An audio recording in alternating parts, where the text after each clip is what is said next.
Ladies and gentlemen, coming to you live from the Lucky Dog studio in a hidden location somewhere in the upper Midwest of the United States of America, it's a brother making his own way but with all the wrong opinions.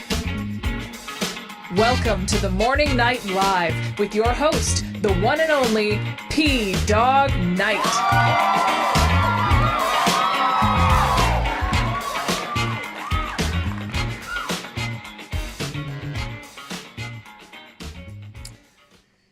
You know, sometimes I get that feeling.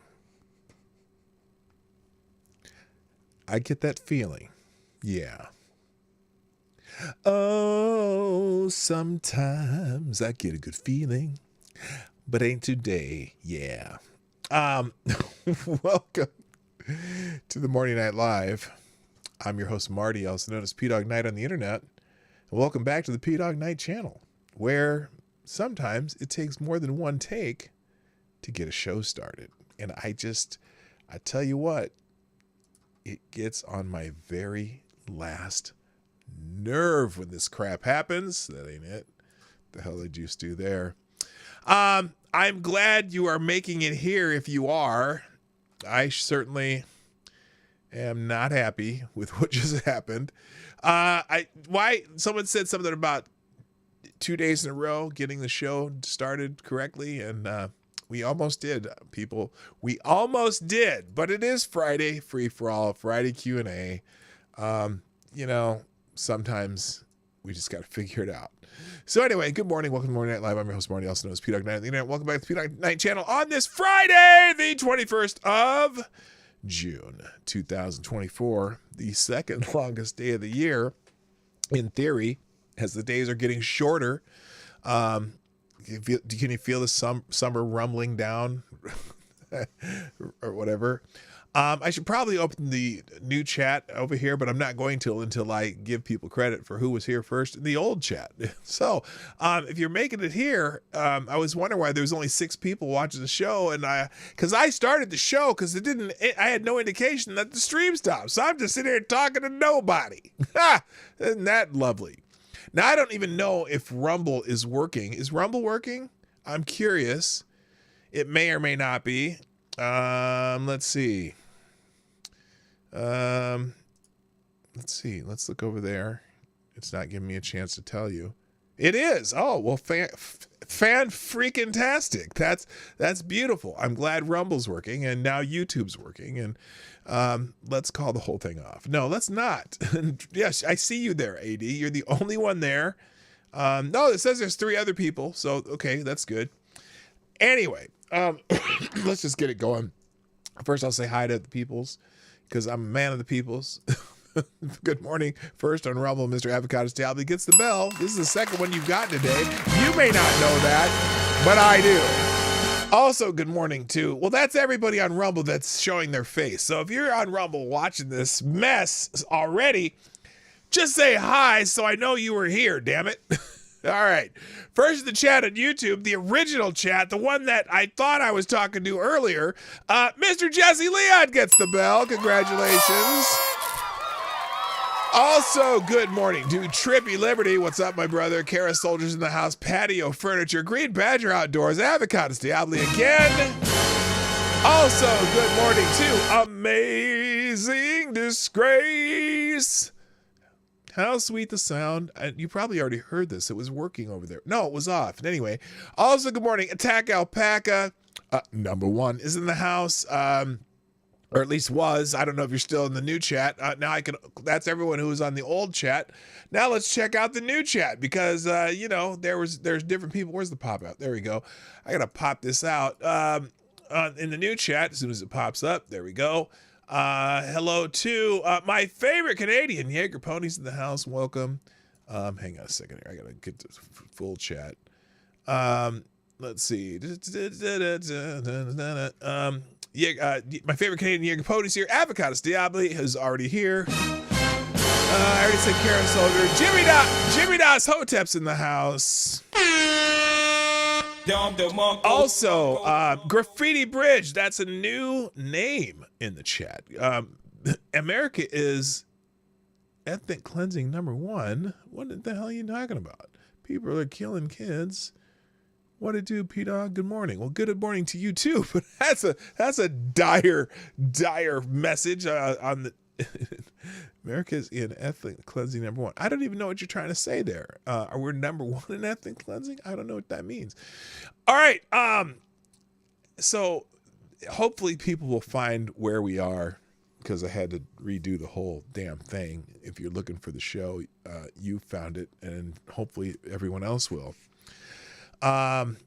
Let's see. In fact, let's see. I'll check the notifications here because we had to start over. So people did tweet the original show, and now people are retweeting the new show. So if you tweeted out or posted the new show somewhere, unfortunately you have to post the second attempt, and I'd appreciate it if you just dumped the first attempt. Like Somnambule Nation did that already. That's great.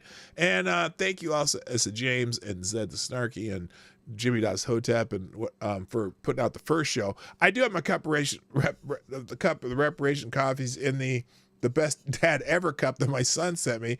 My one and only item of anything that has the former president with the funny hair on it, and it's, I find it humorous.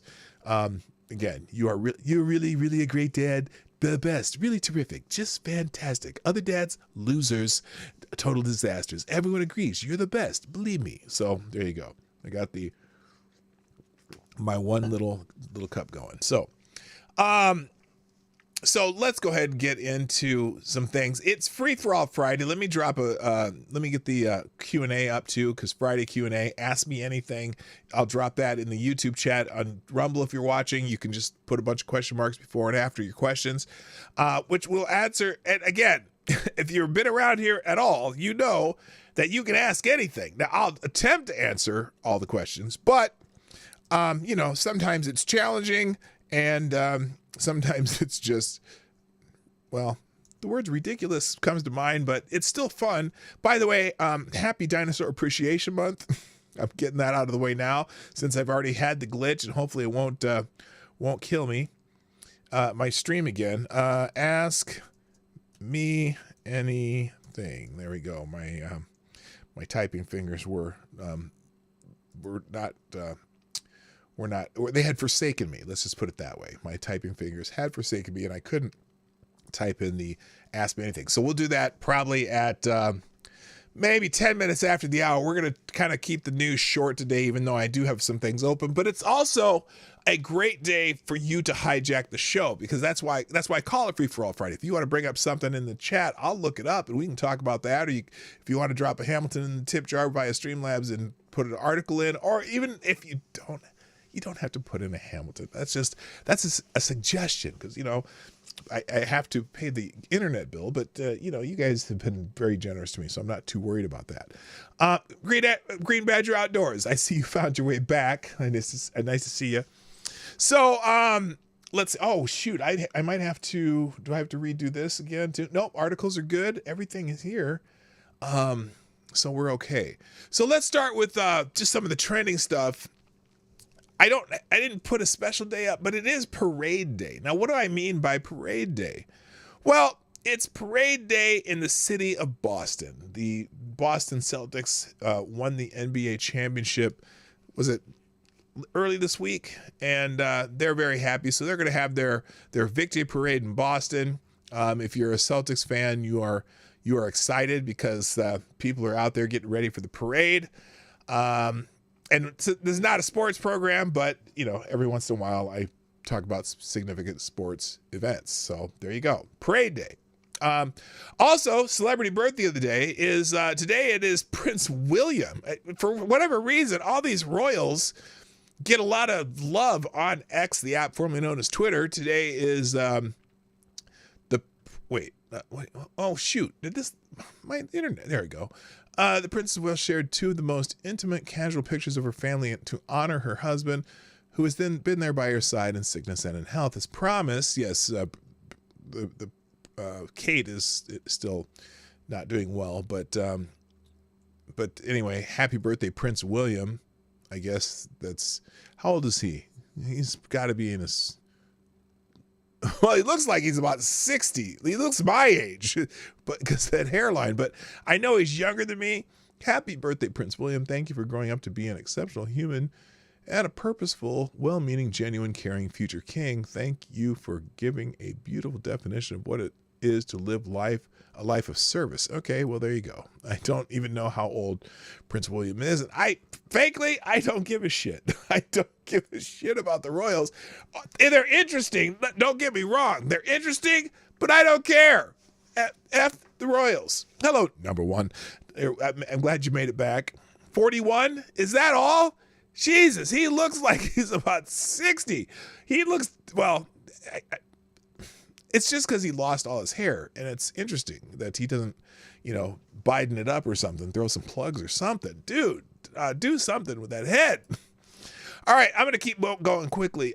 Victor Newman is trending. Now, if you know who Victor Newman is, you've spent one too many afternoons on the couch watching soap operas. But the reason he's trending is because so is he from General Hospital? Or Young and the Restless? Where is Victor Newman from? I can't remember. Young and the Restless, right? Anyway, the actor Eric Breeden, who plays Victor Newman, is having an internet hissy fit with somebody.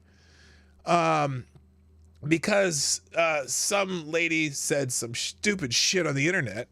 And I'm just like, I don't get it. I don't understand how people don't realize when they say stupid shit on the internet that other people are going to notice and maybe smack at them, and then other people are going to do some stupid shit. I don't say stupid shit on the internet. I'm just saying. So anyway, so this woman, I guess is he General Hospital or Young and the Restless? I think he's Young and the Restless. Yeah, Young and the Restless. So this lady here, and I don't understand, this is not normally I don't normally care about shit like this, but this is so dumb. So this woman named Carrie, General Hospital, Young and the Restless, and whatever BB fan, apparently born in 1974, so she's a Gen Xer. The three faces that are destroying the show, they all think they're high and mighty when they're not. Now, first of all, she did one of those there things, and can't wait for someone to put these slaves in their place. So apparently, now I don't even know who this woman is, but these are obviously two gentlemen of color. The stupid phrase. She has a face. I don't know. So all I see is, oh God, AD. She is a fine individual. You are correct. But I don't even know why you say something this dumb on the internet. People are going to track you down, and they're going to, they're going to ridicule you. They're going to whoop your ass verbally, and perhaps you're going to lose your job kind of things, because, Black Twitter is just unrelenting on this kind of stuff like this. Why don't these people learn? And I'm not an advocate of that at all. I don't give a shit what this lady says, free speech and all. Say whatever you want, but why say something so stupid in the year of our Lord 2024? Yes, I did a current year thing there. So anyway, this Victor Newman guy, and of course all the lefties on the internet are just salivating over to Eric, whatever his face is, because he followed up with, wait, come on. Okay, let's do that. So the Victor Newman dude replies to her, and this is Eric Breeden, who plays Victor Newman on The Young and the Restless. These three actors are dear colleagues of mine. They have more class than you, lowlife, can imagine. Now, his sentence structure isn't all that great either. He doesn't write for a living. He reads lines for a living. We are going to block your racist ass. You got that, bitch. Holy shit. Now, you really don't want a high-profile celebrity slapping you down on the internet, because look at this, 583,000 views of this tweet, and she's got nothing to show for it. So now she got bummed out because apparently a bunch of people on these soap operas, including the soap operas themselves, their Twitter accounts are all blocking her now. So she's a huge soap opera fan, and they're all blocking her. Now, this isn't news. I'm just saying, look, why would you even say something so stupid? Again, this is not normally my realm, but every once in a while I see something and I go, yeah, that was stupid. That was dumb. So anyway, he's getting praise from all the good people. You know who I'm talking about.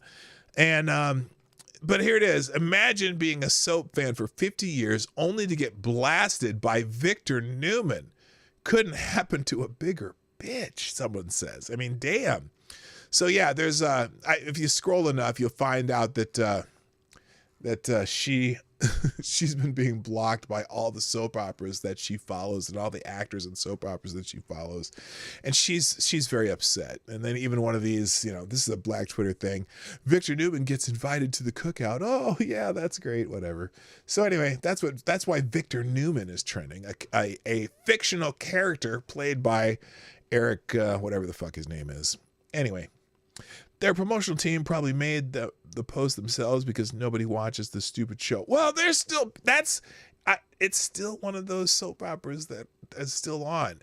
It's funny. I'm not home during the day anymore. But when I was like in like early in high school or whatever, and you're bored in the summer and you've got nothing to do, I would watch soap operas just to see how wild the stories were. And it was remember, okay, some of you may not have any idea what I'm talking about, but like during the Luke and Laura phase in General Hospital, that's like when I was in high school. That's back in the early 80s, right? And so I kind of watched it, and Young and the Restless was before, and then General Hospital before that, but then most of the time I had better stuff to do, but you'd watch once a week and you'd get caught up on all the nonsense. But this dude, he's been on Young and the Restless, I think, since the 80s. I mean, he's been on the show for well over 40 years. So if you're a huge soap opera fan and Victor Newman calls you a bitch and blocks you, I mean, in some ways I feel bad for the lady, but then she said something so incredibly stupid that maybe she deserved it. Now, other things trending. Reggie Jackson is trending. Mr. October, Reggie Jackson, both trending because of something he did on they did the Major League Baseball decided to have a game at Rickwood Field in, I think it's near Atlanta. No, I'm Birmingham, Alabama. Okay, Birmingham, Alabama. And Rickwood Field is known for being one of the baseball fields of the original Negro Leagues, right? It was built, I think, 1914, and the Birmingham Barons played there. Okay, black Negro League team, and so they decided to have a commemorative game. I don't know if it was for Juneteenth or what, at Rickwood Field, and they had Reggie Jackson was one of the guest commentators. They brought him in, and Alex Rodriguez decided to ask him a question about Rick being here at Rickwood Field. And Reggie Jackson gave an answer that I don't know if people are mad about it or not, but I think it's fascinating enough that we should probably listen to it. So here's the exchange that they're having. I don't know if this might be the longer exchange. I don't know. Let's see. Do I want to do the 3-minute one or the 1-minute one? Well, here's the shorter answer. I think that people let's see. Here we go. We'll do this one. Okay. So here it is. Here's the, and I'll play most of it. Here we go. The Jackie Robinson, the Reggie Jacksons, the three of us wouldn't have an opportunity to play. How emotional is it for you to come back to a play that you played with one of the greatest teams around? Okay, let me stop for a second. Okay, now let's remember Reggie Jackson. Reggie Jackson got into Major League Baseball at roughly, I want to say 1966 or 67. Okay, so let's put this in that context. because he's not talking about his entire career, but they're at Rickwood Field from the Negro Leagues. And they asked him, what is the significance of him for them playing here? Now, this is an emotional thing here, so listen. Alex, when people ask me a question like that, it's like, coming back here is not easy. The racism that I played here, when I played here, the difficulty of going through different places where we traveled. Fortunately, I had a manager and I had players on the team that helped me get through it. But I wouldn't wish it on anybody. People said to me today, I spoke, and they said, you think you're a better person? You think you won when you played here in Concord? I said, you know, I would never want to do it again. I walked into restaurants and they would point at me and said, can't eat here. I would go to a hotel and they say, then can't stay here. We went to Charlie Finley's country club for a welcome home dinner, and they pointed me out with the N-word. He can't come in here. Now let's remember, okay, again, he started playing baseball in the 1960s. He is, I think he's 78 years old, 77 or 78 years old, almost 80 years old, and playing at a time when racism was everywhere, especially when he went to the South. A lot of players had this experience going to the South. So he's reflecting on this field at the time he started playing, because probably by the mid 80s and by the time he was playing for the Yankees, he probably didn't have that same experience. Because remember, in the later, as the 70s rained on, a lot of these restrictions were, empty. But it doesn't mean, also, let me remind you, Reggie Jackson was not a very well-liked player to other people. When he played for the A's, people still liked him, but when he went and played for the Yankees and became known as Mr. October because he made a lot of significant plays for the Yankees, mainly in the playoffs times, a lot of the fans just didn't like him, okay? But anyway, again, he's talking about his experience when he was still young. Finley marched the whole team. Finley was the manager of the A's when he was still playing for the A's, by the way. Out. Finally, they let me in there. He said, we're going to go to the diner and eat hamburgers. We'll go where we're wanted. Fortunately, I had a manager, Johnny McNamara, that if I couldn't, thank you. I'm sorry, Charlie Finley might have owned the A's. McNamara was the manager. I couldn't eat in the place, nobody would eat. We'd get food to travel. If I couldn't stay in a hotel, they'd drive to the next hotel and find a place where I could stay. Had it not been for Raleigh Fingers, Johnny McNamara, Dave Duncan, Joe and Sharon Rudy, I slept on their couch 3-4 nights a week for about a month and a half. Finally, they were threatened that they would burn our apartment complex down unless I got out. I wouldn't wish it on anyone. The year I came here, Bull Connor was the sheriff the year before. So remember, he was there before they I think towards the end of Jim Crow or whatever. Bull Connor was still the sheriff in that town. So I can understand why he would have really bad experience at the time he was there. They took minor league baseball out of here because in 1963. Oh, because by the way, he was still playing in the minors at the time. So he played in this stadium in Birmingham, Alabama in 1967. Probably wasn't all that friendly a place for a brother playing baseball, especially if he's in Major League Baseball. Because remember, this stadium became a minor league stadium in MLB after the Negro Leagues folded. The Klan murdered 4 black girls, children, in 11, 12, 14 years old at a church here and never got indicted. They were from the Klan. Life magazine did a story on them like they were being honored. I wouldn't wish it on anyone. At the same time, had it not been for my white friends, had it not been for a white manager, and Rudy, Fingers, and Duncan, and Lee Myers, I would have never made it. I was too physically violent.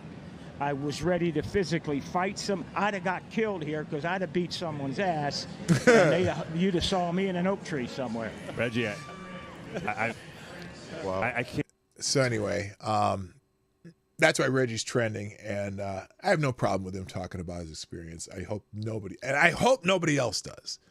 You know, I think it's an important part that we don't forget shit like that. Thinking about it, this man is a living legend as far as baseball is concerned, but he's still living, and he had that experience. So, you know, we don't want to forget our past, and so I'm, you know. That's why I wanted to highlight this, and it's trending. Lots of people, again, so Mr. October's trending. This baseball history post, a little later than this, but Reggie Jackson said one of the most raw and honest things I've ever seen on baseball broadcast. Worth a listen, absolutely. And there's a few more minutes of it. You want to watch a longer clip, there's more of it. And then also in the sporting news, I think. This is sportsillustrated.com. Just an article on him reflecting on Rick Woodfield's history with stunning emotional storytelling. So, Fingers, how did he never get a sexual harassment charge? Well, that was just his name. It wasn't what he did. So anyway, very raw, powerful, emotional testimony by Reggie Jackson about what things were like. So, you know, understand that there's still people alive. My mom, not my mother, but my mom went to Fisk University in Nashville, Tennessee, which was a black women's college in Nashville at the time. When she started in pre-med, but then finished up in mathematics.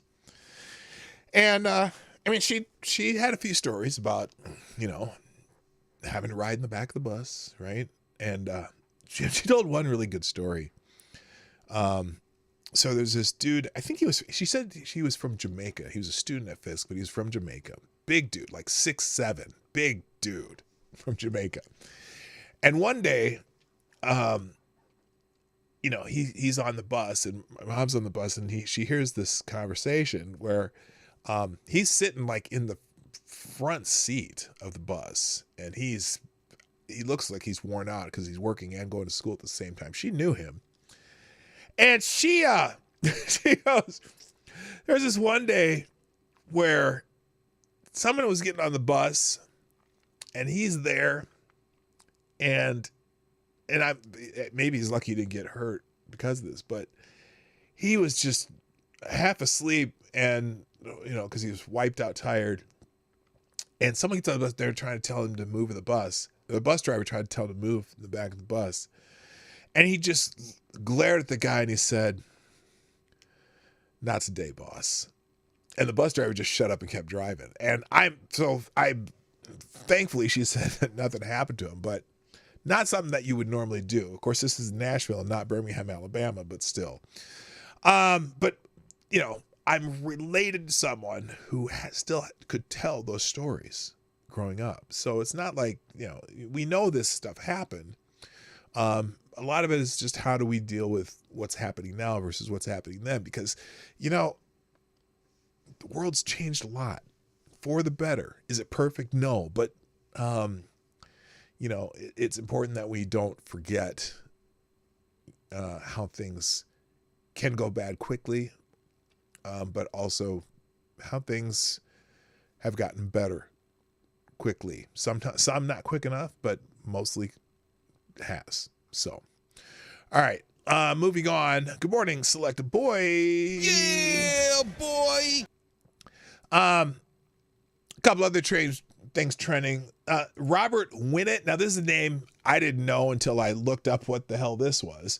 So, we know that the Washington Post is having troubles. We learned that they lost $77 million last year. That's not the Washington Post is having struggles. Mr. Jeff Bezos bought paper, and apparently Robert Winnett,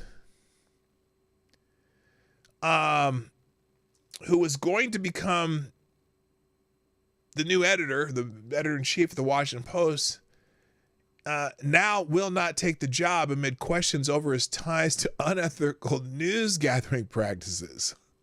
This is not good. Let's I'm going to pull up the New York Times article here. Let me see here. Let me see if this is make sure it's archived already, because I don't want to give any more money to the New York Times. So here we go. Here it is. Robert, editor tapped to lead the Washington Post, won't take the job. Robert Winnett will stay at the Daily Telegraph. Now, first of all, he's at the Daily Telegraph, which, a lot of the British newspapers are almost tabloidish. But anyway, after reports raised questions about his ties to unethical news gathering practice, Robert Winnett, the editor of the selected to run the Washington Post, will not take up that position after reports raised questions. Again, headline, first line, same thing. His ties to unethical news gathering practices in Britain. Mr. Winnett will stay at the Daily Telegraph, where he is the deputy editor, according to emails sent on Friday to employees of the London-based newspaper and to staff at the Post. Quote, I am pleased to report that Robert Winnett has decided to stay with us, read a message to Telegraph employees from the newspaper's top editor, Chris Evans. As you know, he is a talented chap, and their loss is our gain. Will Lewis, chief executive of the Post, confirmed the news in an email to staff. It is with great regret that I share with you that Robert Winnett has withdrawn from the position of editor of the Washington Post. Mr. Lewis wrote, Rob has my greatest respect as an incredibly talented editor and journalist. He said that the Post would run a search to fill that role. Mr. Winnett did not immediately respond to a call-seeking comment. Mr. Winnett earned a reputation as an unassuming news hound whose relentless pursuit of scoops earned him the nickname Rat Boy. Well, that would have been a perfect name for an editor of the Washington Post. Rat Boy. Anyway, the connection revealed first by the time... here it is. But his appointment to the top editing job at the Post was jeopardized by recent reports in the New York Times and the Washington Post that detailed his connection to a private investigator who acknowledged using unethical means to obtain information. The connection, revealed first by the Times and confirmed by the Post, raised alarm bells among Washington Post journalists. That's kind of an oxymoron. Many of whom privately said they believed he was an unworthy candidate to run one of America's most preeminent newsrooms. Well, why? Are you saying that the Washington Post is on the up and up, ethical, perfect and pristine in every way? Anyway, when it was expected to take over as the Post editor after the U.S. presidential election in November, Matt Murray, the former editor-in-chief of the Wall Street Journal, is slated to replace Sally Busby. Why is that there? The Post's previous top editor in an interim role until then. So anyway, I'm so sad for the Washington Post. Kind of not. Anyway, so that's who Robert Winnett is. Armenia is also trending. The country of Armenia has become the latest country. This is a very bad transition, but the latest country to recognize Palestine. So that's Norway, Ireland, Spain, Slovenia, and Armenia are now recognizing Palestine, which is interesting because, Armenia, you've probably heard of the Armenian genocide thanks to Cenk Uygur and the Young Turks. It's interesting that a country that has gone through an attempted genocide, Armenia, did they run out of Adidas tracksuits? Yeah, no, they didn't. They're going to recognize Palestine. Here's whatever the MFA of Armenia is. Our position has consistently been in favor of a peaceful and comprehensive settlement of the Palestinian issue, and we support the two-state solution to the Israeli-Palestinian conflict, reaffirming our commitment to international law and principles of equality, sovereignty, and peaceful coexistence of people. The Republic of Armenia recognizes the state of Palestine, which is interesting because there is no state of Palestine. Isn't that weird? The West Bank and Gaza Strip are not necessarily a state, are they? It's kind of weird. But And again, a state that went through genocide, Armenia, is now recognizing a state whose sole purpose is genocide. Oh, at least the Hamas part of that state, right? I mean, the Hamas. Why do I keep rolling over? Oh, it's a pen in the way. I keep wondering why am I rolling? Can't roll my chair. I mean, Hamas's charter is committed to genocide and ethnic cleansing of the region of Jews. And so it's interesting. Now, again, the argument probably is also part where they say that that they're saying that Israel is committing a genocide because of the war that a certain entity in the region has started and can't finish. But anyway, so that's why Armenia is trending. Okay. And then finally, was that my last trending topic today? I think it was. So there we go. We're getting very close to the Q&A time. I hope there are questions up there. Remember, it's Friday Q&A. And also, if you haven't said hi yet in the chat on Rumble or YouTube, just say hi real quick. I'd like to say hi back to you, but we're kind of light on numbers today. So maybe it's because it's Friday. I don't know. By the way, does anyone have any great plans this weekend? I already told you what I'm doing. I'm going to the Ellsworth, Wisconsin Cheese Curd Festival because we're just curious of what that's going to look like. Now they can legitimately claim state-sponsored terrorism. Yeah, exactly. I'm going to go to a cheese curd festival in Ellsworth, Wisconsin tomorrow morning. We're going to go. But I can't stay all day because Lady Booer's got to come back and she's going to go see the 40th anniversary of the Revolution, a.k.a. Prince and the Revolution minus Prince. They're going to have a tribute concert at First Avenue, the band made famous by the movie Purple Rain. So anyway, if you have any great plans this weekend, let me know in the chat. We'll discuss those. Also, you still have time to drop some questions in the Q&A. Ask me anything. It could be about anything. Including how many cheese curds do I plan on eating, which I can tell you the answer to that right now. I have no idea. I'm not sticking around for the cheese curd eating contest and block party, which is kind of the same event as we discussed yesterday. So I do have a couple articles. Oh no, it's time. It's already time for Q&A. Well, I do have let me give you some headlines. I'll go over time a little bit like I do many days. Let me just go through a rundown of the articles that I had open today. The California Supreme Court has shot down a ballot measure to constrain taxes. Of course.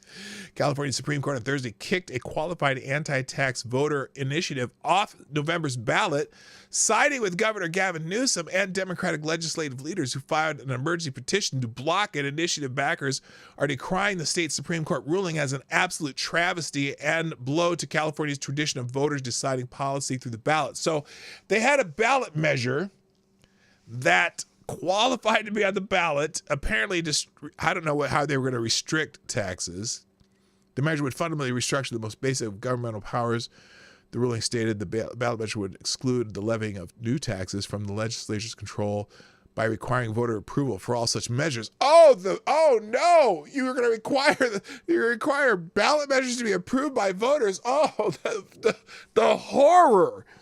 Of course, the state's going to knock down any attempt to restrict their ability to confiscate your money. Of course they would. So anyway, you can read all about that in the Washington Free Beacon. In the Daily Wire, the FBI raided a home of a left-wing Oakland mayor, Sheng Tao. Federal law enforcement officials raided the home of Oakland Mayor Sheng Tao, a Democrat. Shocker! On Thursday morning, according to reports and videos of agents' homes. San Francisco Chronicle reported that several other properties that were raided were connected to a politically influential family that runs the city's curbside recycling program. Oh my God, that sounds like some mob shit, doesn't it? More than a dozen agents entered the home and removed a variety of items from the search, including paper boxes, clipboards, and large plastic tubs. Were they making kimchi? Why are they taking? Oh no, he's not Korean. What is Sheng Tao? Sheng Tao, that's a Chinese name, isn't it? I don't even know. They're probably not making kimchi. Anyway, I guess there'll be some more news about that as the details of the raid progress. We don't know why, just something about the recycling program in the city. I can't answer that right now. In the legal insurrection, remember I was telling you about, or I was saying there's a tourism industry that gets people to Mexico so they can cross our border illegally. Well, apparently, the Mexican cartels, this is in legal insurrection, Mexican cartel travel agencies selling $15,000 packages to illegal aliens to help cross the border. Isn't that funny? The USA Today reported that Mexican cartels offer illegal alien packages of up to $15,000 to help cross the border. The tunnel is dark and narrow. Toxic gases rise from the dank water. Insects scurry along the sides. Rattlesnakes wait coiled. Rodents lurk along the water's edge. Yet this drainage network that reaches from Ciudad Juarez in El Paso, Texas, or into El Paso, Texas, is one of the most sought-after routes for patrons of a VIP migration package offered by the Mexican cartels to those with the money to pay for it. The tunnel route costs at least $6,000, according to interviews with top Mexican state authorities, federal law enforcement officials from both sides of the border, and migrants waiting to cross encampments along the Rio Grande. Let's see. Ricardo, a migrant smuggler, said he has charged as much as $15,000. So they're actually, each cartel travel agency has a code. The VIP customers receive a code so everyone knows which cartel is working with them. So everyone from local police to rival criminal syndicates knows not to harass them. So I'm sure the cartels are just paying people off with that $15,000. They're basically, I told you, it's a business. It's a business to get people across our border in the United States. So if you want to read the rest of that, you can do that. In the Daily Caller, the Biden's public decline, testing the limits of White House spin operation. So we talked about this week. The sheep fakes and the cheap fakes and the deep fakes.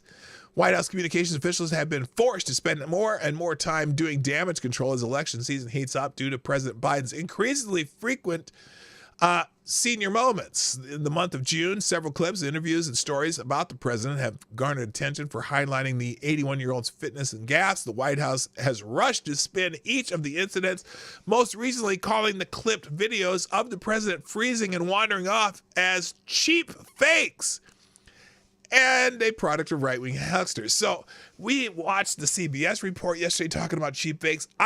After the show yesterday, later in the afternoon, as I'm on X, like every news agency now is using the White House talking points about cheap fakes. We watched the CBS report yesterday. Well, apparently now all of these news places are calling this cheap fakes. Now, it's such a lie. They're a bunch of lying bastards. It's amazing. I can't even believe it. So anyway, that's in the Daily Caller. Breitbart, Missouri Attorney General Andrew Bailey is going to sue the state of New York for their lawfare against Trump. Andrew Bailey, the Attorney General of the state of Missouri, announced Thursday that his office will be suing the state of New York. I will be filing a suit against the state of New York for their direct attack on our democratic process through unconstitutional lawfare against President Trump. It's time to restore the rule of law, Bailey announced on X. We have to fight back against a rogue prosecutor who is trying to take a presidential candidate off the campaign trail. It sabotages Missourians' right to free and fair election, he added. Now, this is, I have a feeling this was not going anywhere. I don't know how. I mean, granted, the cases in New York are ridiculous. The three cases in New York, the real estate case, E. Jean Carroll's case, and the what's the third one? The business records case, the one with Michael Cohen. all three of those cases are complete bullshit and it absolutely lawfare against Donald Trump. But I don't know how another state can sue a state for those things until there's rulings on the appeals in those cases. So who knows? But, the words election interference seem to be so prominent when it comes to Democrats. And they were over the last 8 years. And now suddenly they're practicing election interference. And they love it now because they're the ones doing it. So it'll be interesting to see where that goes. I don't know. Who knows? By the way, there should be some, I imagine that there'll be several Supreme Court rulings revealed today, and we'll talk about those on Monday if they do happen. It's kind of that, when they started, supposedly on Monday, they were supposed to start disseminating their decisions on these cases that, they've been working on this session. And, but I haven't heard any major ones. So I imagine Friday news dump will be several Supreme Court decisions, and there may be some being put out as we speak. In the New York Post, Democratic lawmaker holds back tears after GOP colleague argues that forcing Asians and Latinos to pay for reparations in California is fundamentally unfair. So California legislature is arguing that Californians should pay reparations to my brothers and sisters, right? Now, granted, California was never a slave state.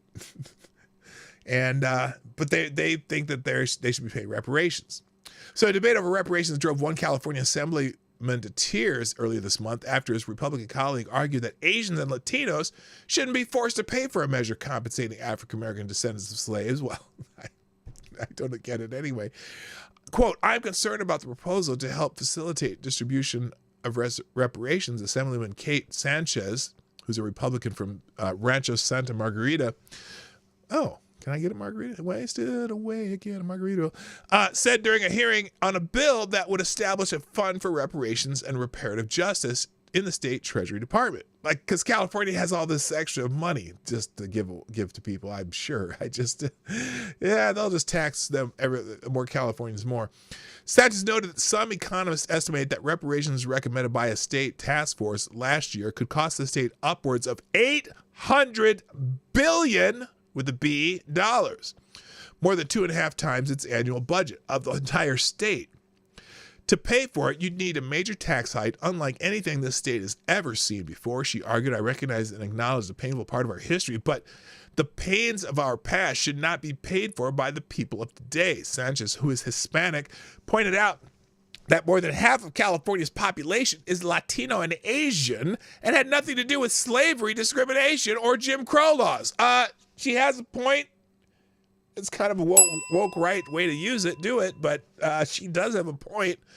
How about any of the people in California? How many people in California, or even their ancestors, like especially the ones that were in California early, how many of them had a damn thing to do with slavery? I mean, you could say that about anybody in California. What'd she say? She said, I recognize and acknowledge the painful part of our history, but the pains of our past should not be paid with the present. And then she pointed out that more than half of California's population is Latino and Asian and had nothing to do with slavery. I would say the overwhelming vast majority of all Californians had nothing to do with slavery, discrimination, or Jim Crow laws. Because, first of all, again, California was not a slave state. None of the people in California living in California now were alive during slavery. So you can make that argument about all of them. You don't have to put in the woke right, racial aspect of it. But again, it's the only language that the left understands. And so apparently one of the assemblymen was crying during this speech or whatever. All right, so that's it. Let's do Q&A. That's enough for this. It's Q&A time, and we're going to get through the entire thing, no matter how strenuous and painful it is for me. So let me open a Q&A window real quick here. Give me a moment.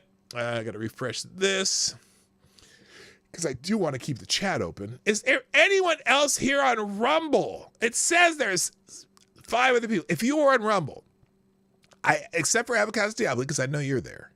If you are watching this on Rumble, all I'm asking you to do is put a single word in the chat. In fact, be creative. Put a single word in the chat that exemplifies your love and admiration for the host. Okay? All right, let's open up the Q&A window here so I can answer some questions today. Happy Q&A day. Let's just see, questions, Q&A. And there we go. Nope, there we go. Oh my goodness. We've been busy in the Q&A. Here we go. Here we go. Are you ready? Q&A time. And I hope somebody put a filler in there. Oh, that says top chat. I don't want top chat. I want Q&A, damn it. Q&A. There we go. Questions. And did the filler fill? Who knows? Oh, I know. Oh, I never thought of doing this. There we go. We'll just make it narrower and then. Oh no! That's not what I wanted to do. I screwed up. There we go. Q&A. Q&A. There it is. Okay, ladies and gentlemen, here we go. Michael Savage, your word is blarg. Perfect. See? That's all you got to do. Any word that exemplifies your admiration of the host. All right, first question today. Filler, more filler. Thank you. Some more filler. Thank you, Avocados Diabli. Here's the first question of the day on Friday Q&A. Have you considered suing AI creator of the internet, Gore, for the racism of the system he built as it keeps causing you trauma? Now, I had never thought of that. That sounds like a really good idea. I mean, if, I think we should do that. I said it, Al Gore, right? Yeah, I knew you meant Al Gore. I knew that. I know which Gore you mean. The creator of the internet. I hadn't thought of it, but now I may have to call my lawyer. Avocados Diabli asks, would you rather be stuck in an alternate universe where humans had to urinate on food to help digest it before they eat it, or the one where you are a hamster in Richard Gere's colon? Well, your urine, despite its yellowy color and, not so special smell, at least it is sanitary. Okay, urine is very sanitary. So if you had to pee on your food to eat it, that would be the norm. And so I would rather be in that universe. Avocados Diabli asks, given that very few people can say this doesn't taste like human flesh,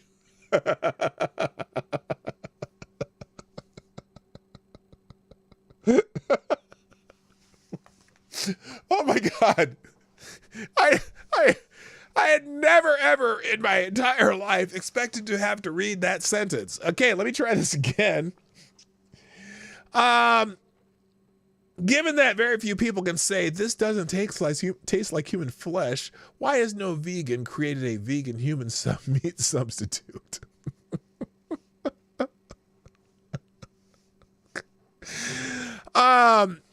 Well,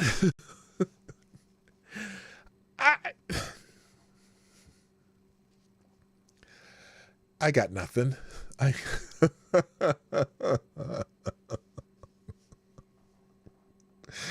Oh my God. Oh my. Yep, I got nothing. Because vegans, I know why. Because vegans are usually former carnivores, and so they do know what some things taste like, and they wouldn't know how to make it. There you go. Okay, moving on. Avocados Diabli asks, if I had the power to open wormholes, would it be ethical to use that power to open wormholes into Oprah's house to use a trash disposal? Well, yes, because you would be saving the earth by cleaning up the planet. GDSOB asks, good morning, P-Dog. Can you pull up Melanie King's reaction video of Brittany Griner's poolside with no shirt on, clearly showing he's a dude? I'd like your opinion. Okay, I'm not going to open that up right now. And I've seen the video of Brittany Griner with no shirt on, and Brittany Griner definitely has no recognizable breasts, as so to speak. But yeah, I don't know that Brittany Griner's a dude, but yeah, it does make you question. It does make you question her biology. It does, but I'm pretty confident that Brittany Griner's a dude or a female.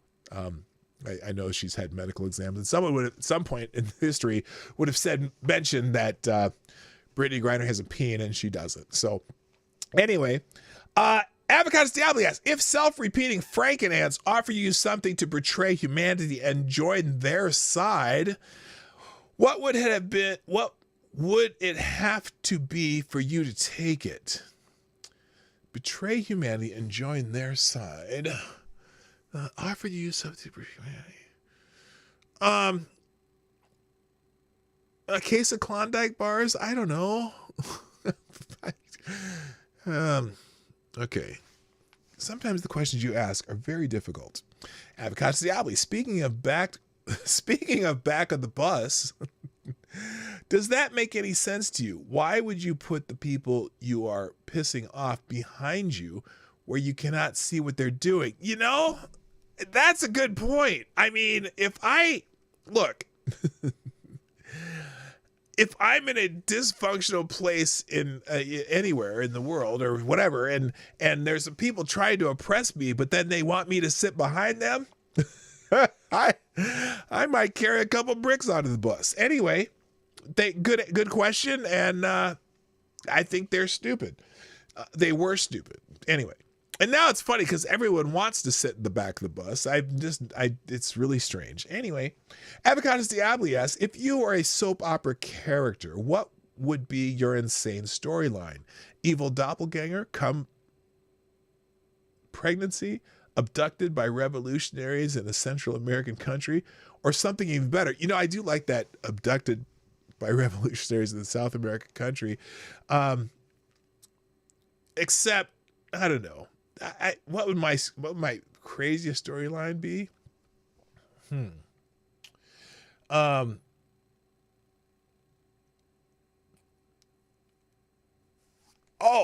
So I would be I would be abducted by a shady group of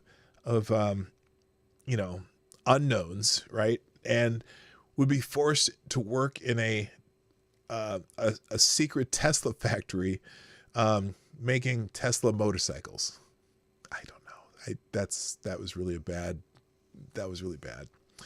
Avocados Diablo asks, what mid-80s era supermarket checkout tabloid headline, I know you read them, we all did, sticks out most in your memory? Bat Boy. Bat Boy is the one tabloid supermarket headline that you saw over and over on Weekly World News. And yes, every time you walk through the supermarket, all those tabloids would be there at the checkout. They don't do that much anymore. But yeah, National Enquirer, Weekly World News, there was a whole bunch of them. The Sun, not the Sun, something Sun. And Bat Boy always stood out. I don't know why, but there you go. Avocados Diablo, if you were going to create your own revolutionary FARC-like Zapatista movement, what would you call it? Let's see. What would I call it?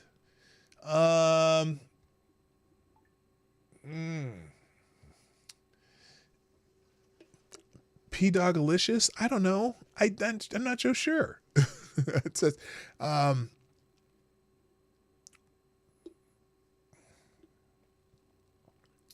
don't know. You're stumping me today. Select a boy. Do you have the dog in you? Sometimes I do. You know what? A travel agent pissed me off, and because she wasn't returning my calls. Now I don't know how this is the dog in me, but I was getting pissed off, and I'm finally like, okay, look, if I don't hear from you within 2 hours, and definitely within 24 hours, but if I don't hear with you by the end of the day or tomorrow within 24 hours, we're going to get law enforcement involved because I think you're a fucking scam. That was the message I left her. And she called me within 2 hours. That was good. So I guess that was as much dog as I have in me. Avocados Diablo, would you rather be on the bad side of Italian mafia, the Russian mob, the Yakuza, or the Triad? Of those choices, which one would take the fewest fingers on the way to killing me? So the mafia would just shoot your ass. The Russian mob and the Yakuza triad would cut you up into pieces while you were alive. So I guess the Italian mafia. Adeline, will the FBI or CIA JFK Trump? Ugh. I'm concerned about that. I really am. Although I don't know if I'm more concerned about them doing it to Trump or Biden before the elections. They get somebody else in there. That's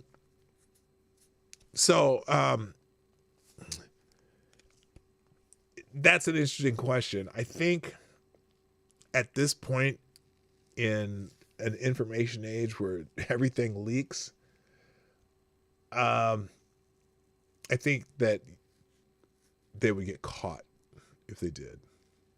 They're not as able to conceal as much as they used to, and there's plenty of people who are on both sides of that coin. It would, unless it's a really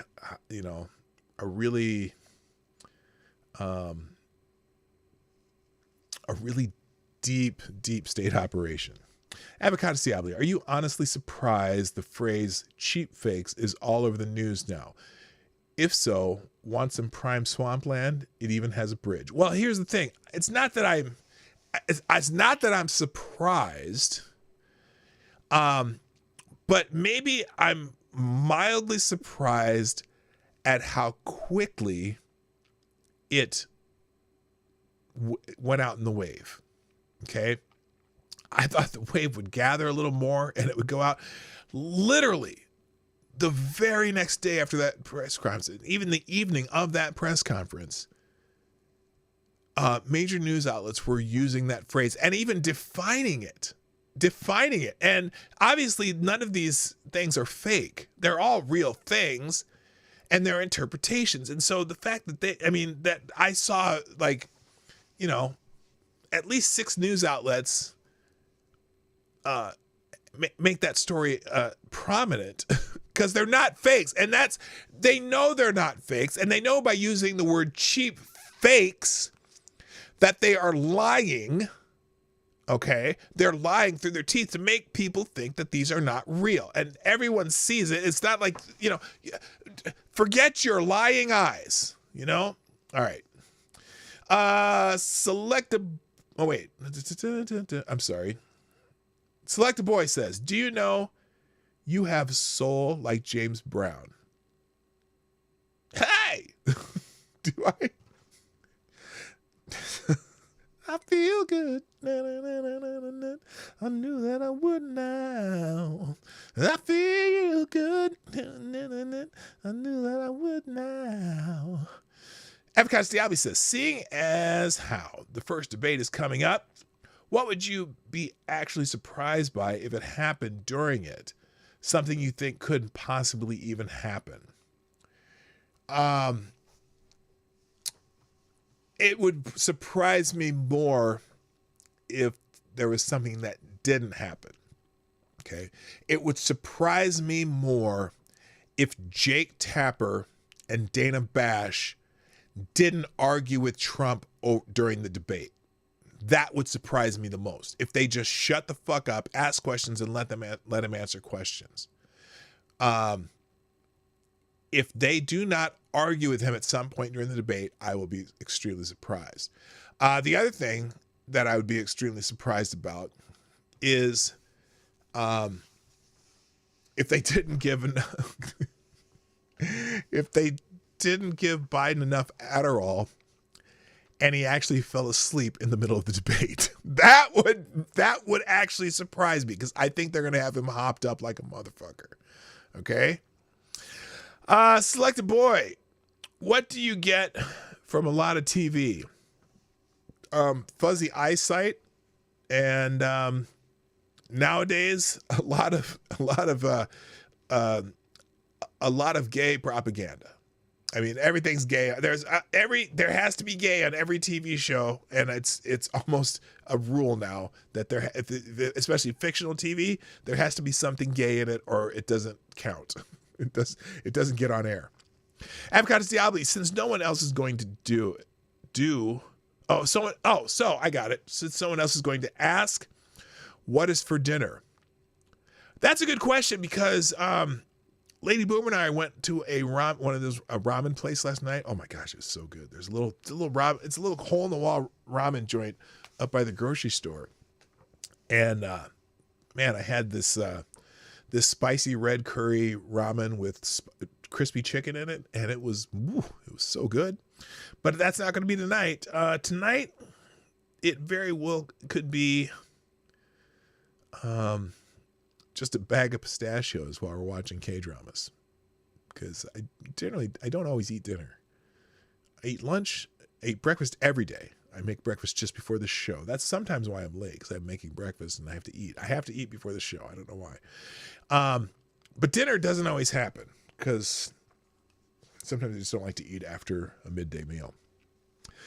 Shrapnel asks, can you name one conspiracy theory that we have been wrong on?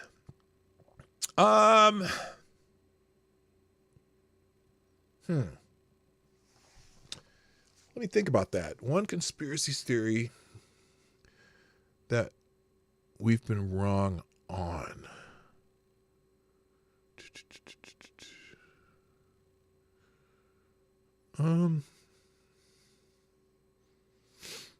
No. No, I can't. I mean, I wouldn't count. Well, you can't. I'm not going to count what other people's conspiracy theories were. But yeah, I don't know. I can't think of any offhand. If anyone could think of any that we've been wrong on, put them in the regular chat.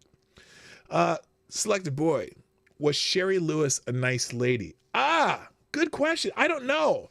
She had such a sweet demeanor. If you don't know who Sherry Lewis is, she's a lady who had this little sock puppet sheep. I can't remember the puppet's name, but she seemed like a really nice lady, but I bet you she was just an evil bitch off stage. I don't know. So I don't know. Avocados Diabli, you still use a travel agent? Wow, how old are you? Okay, this is not by choice, okay? Let me explain this. We did some promotion where we got a free trip, okay? The part of the promotion, we went to this thing and they gave us a free trip. And Lamb Chop, that was the name of this. That's right, the little puppet sheep. Isn't that kind of, do you think the animal rights activists were happy about the fact that Sherry Lewis's puppet was named Lamb Chop and it was a sheep? Because, when I think Lamb Chop, I think mint sauce. Anyway, what was that about the travel? Oh, the travel agent thing. Yeah, so part of the little promotion was that we were going to get this, this free trip. We're going to get a free airfare and a couple of nights stay in a choice of cities, right? So we've been trying to redeem this fucking certificate for about a year now. And we finally got the thing, and they get us hooked up with this stupid travel agent out in Vancouver, Washington, or maybe it's even in BC. I don't know which one of the Vancouvers out west there. And so over the last 3 weeks, I've been trying to get a hold of this hoe because we're going to use it one of the cities you can go to is Denver. And so we're like, okay, we'll use it to go to that Santana concert we're going to go to at the end of July, because we're going to go see Carlos Santana and the Counting Crows at Red Rocks in the end of July. And I've been leaving messages for this biatch for a month. And finally, I just got pissed off, and I literally left this nasty gram message on her voicemail because she was never returning my fucking calls. So finally, she returned my call yesterday, and I got the trip arranged. But I think what they do when they do these stupid promotions is, first of all, they're going to try. They want to try to sell you something, which we didn't buy, but we said we want the trip anyway. So it's a bait and switch thing, and then they want you to buy extra stuff. You need an auto rental. Do you need this and that? I'm like, no, I just want the free trip and the free accommodations. We're gonna rent our own car. My son lives in Denver, so I'm gonna hang out with him most of the time. I don't need any other perks. We already have our tickets to Santana. I just want the fucking trip booked. And so finally she got back to me, and it happened. But God, it's just pissing me off. And I don't use I go online. We're very seasoned travelers. We book all our own shit. And it's usually cheaper than a travel agent would do anyway. All right. Avocados Diablo, given that spreading an issue when it comes to placing small animals in your ass. Wait, given that spreading is an issue when it comes to placing small animals in your ass, do you think Richard Gere ever graduated guinea pigs? Okay, let me just explain something to you about our Friday Q&A that I discovered recently, because I really don't always pay attention to what I've talked about on the Friday Q&A. And there are certain questions and answers that are very, very clippable for the show. So I think I'm going to start clipping some of these answers and the questions in particular, because damn.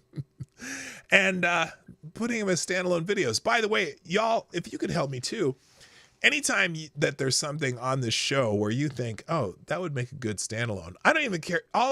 Just give me a timestamp of when it is in the show and what it was about, and I'll start making clips, because I think that would help grow the channel if I had, short segments of the show just as standalone videos. And that question, it's definitely out of the blue, just alone, a standalone video with that question.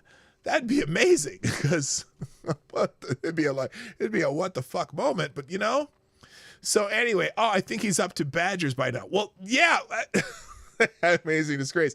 Well, because we were talking about badger hole the other day, and someone gave me that badger hole question, and was it badger hole? I think that was, that they consider that to be a sexual position, asking if a badger hole is when you're, doing someone from behind and you whisper to her, your ex-girlfriend's name and hold on for dear life. And that was another good one that was clippable, which I may well do. But hello, Anand, 1, 2, 3, and Linda Hunter. So anyway, let's try this again. Given that spreading is an issue when it comes to placing small animals in your ass, do you think Richard Gere ever graduated guinea pigs? Yes. Okay. Next question. Avocados Diablo, have you ever heard the saying, one man's trash is another man's daughter? Oh my God. It didn't, your life makes me sad. It didn't. It didn't exactly come out that way, but I've heard a similar phrase. Yes, I have. Avocados Diablo, does this count as therapy, and for whom? Therapy, the Q&A time, if that's what you meant. Yes, this is great therapy for me. Or maybe I'll need therapy after reading the Q&A. All right, last two questions. Avocados Diablo, I can think of one conspiracy I may have been wrong on. The blood drive may not be a vampire pyramid scheme. Okay, gotcha. And finally, the last question of the day. The last question.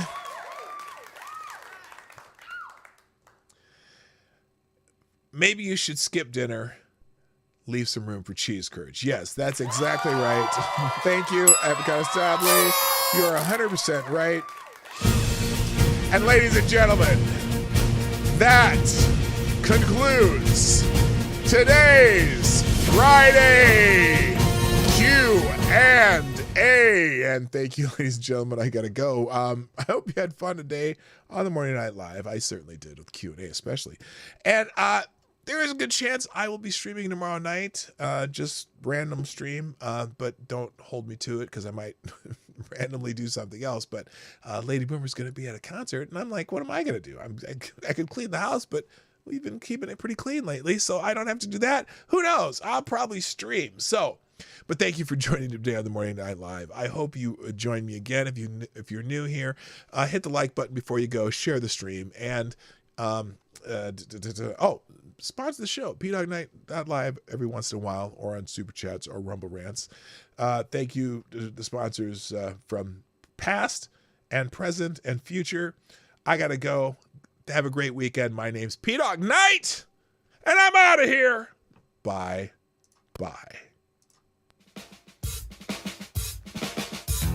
Hey, this is Dawg Knight, and thank you for watching today on the Dawg Knight Channel. If you have an observation or remark you'd like to make about this video or my channel, I absolutely welcome you to write it in the comment section down below. I really look forward to hearing from you. And before you go, if you like what you saw but you're not already subscribed, please make sure you hit the subscribe button and definitely click that bell that pops up afterwards so you'll be notified when I post new videos or when we go live. I broadcast my live show, The Morning Night Live, Monday through Friday at 10 o'clock Eastern, 9 o'clock Central. A special thank you to all the supporters of this channel who share our videos on social media and who make donations through Streamlabs, YouTube, Venmo, and Cash App, which are all linked in the description down below. Thanks again, and until next time, I'm Dawg Knight, and I'm out of here.